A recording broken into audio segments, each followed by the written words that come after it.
कभी भोजपुरी में स्टेशन बनते देखा नहीं हूँ, ना ऐसा कोई प्लेटफॉर्म है स्टेशन का, क्योंकि गीत संगीत में व्यक्ति कैसे स्टेशन हो सकता है? कोई व्यक्ति स्टेशन का तो काम सरकार बना रही है, वो तो रेल जाने वाला होता है। आप क्या तो देखिए, दो बात है, यह अधिकार बोलना में तो आधा इंडस्ट्री चली गई।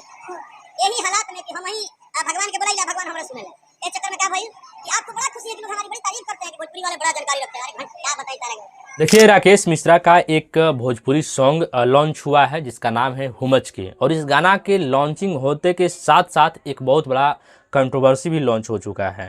तो ये कंट्रोवर्सी ये है कि इस गाना को जो रिलीज किए हैं राकेश मिश्रा, इस गाना पे चोरी का आरोप लग चुका है। और जैसे ही इस गाना का इवेंट करते हैं तो उस इवेंट में खेसारी लाल यादव के बारे में कुछ पत्रकार सवाल करते हैं, तो उसमें कुछ उटपटांग बात बोल देते हैं, कुछ जवाब दे देते हैं, जिसके बाद से अब ये देखा जा रहा है कि एक बहुत बड़ा कंट्रोवर्सी भी देखने के लिए आप लोग को मिल सकता है। देखिए, होता क्या है कि जैसे ही अपने गाना का जो हुमच के गाना है उसका पोस्टर रिलीज करते हैं, वैसे ही एक बहुत ही छोटे सिंगर, शायद गौरव सिंह राजपूत या फिर कुछ उनका नाम है, वो डायरेक्ट गाना रिलीज कर देते हैं।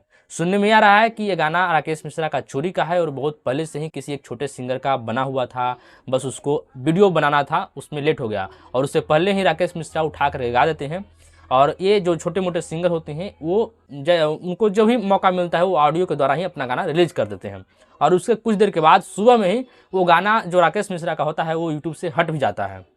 हालांकि वो गाना आ चुका है, और वो गाना के इवेंट में जब पहुंचते हैं राकेश मिश्रा तो वहाँ पे कुछ पत्रकार जो होते हैं वो राकेश मिश्रा से सवाल करते हैं। सवाल ये रहता है कि खेसारी लाल यादव डिम्पल सिंह को स्टेशन बता दी, इस पर आप क्या कहना चाहेंगे? बस क्या था, राकेश मिश्रा अपना मुंह फाड़ करके ज्ञान फैलने लगते हैं।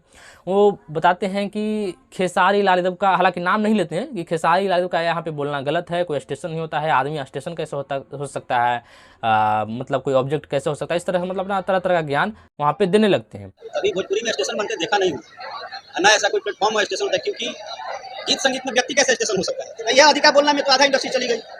यही हालात में कि हम वही भगवान के बुलाइला भगवान हमारे सुने ले, इस चक्कर में क्या भाई कि आपको बड़ा खुशी है कि लोग हमारी बड़ी तारीफ करते हैं कि भोजपुरी वाले बड़ा जानकारी रखते हैं। अरे क्या बताइए तारेगा। एक आदमी के, दो आदमी को अपनी अपनी बात बरियारी रखवाने में स्थिति यह है कि आज पढ़े लिखे लड़के भी जो हमारी इंडस्ट्री में मेडिकल कर रहे हैं, इंजीनियरिंग कर रहे हैं, तो कहते हैं कि यार क्यों ऐसे बोलते हैं आप लोग आर्टिस्ट। हालांकि राकेश मिश्रा को ये फहम नहीं रहता है कि जिसके बारे में खेसारी लाल यादव बोलते हैं वो भी किस तरह की मतलब कि आदमी है या फिर व्यक्ति है, इसके बारे में जानकारी होना चाहिए। और नई जानकारी तो बता दूं कि डिम्पल सिंह को कभी भी मौका मिलता है तो जिस तरफ जाती है उस तरफ का होने का मतलब कि ढोंग करती है। हालांकि है वो किसी की तरफ की नहीं, या फिर ना ही वो निष्पक्ष है, और मतलब तरह तरह का अपना हथकंडा अपनाती है। तो इस पर खेसारी लाल यादव समझते हैं तो कुछ टोन छोड़ते हुए बोल देते हैं, और इसके बाद राकेश मिश्रा इस सवाल के जवाब में कुछ ज़्यादा ही बोल देते हैं। तो ये गारंटी है कि एक बहुत बड़ा कंट्रोवर्सी आप सभी लोगों को देखने के लिए मिल सकता है। सबसे फर्स्ट कि उनके गाना के साथ खुद ही मतलब कंट्रोवर्सी हो चुका है, उस पर आरोप लग रहा है कि ये चोरी का है, तो ये है वो है।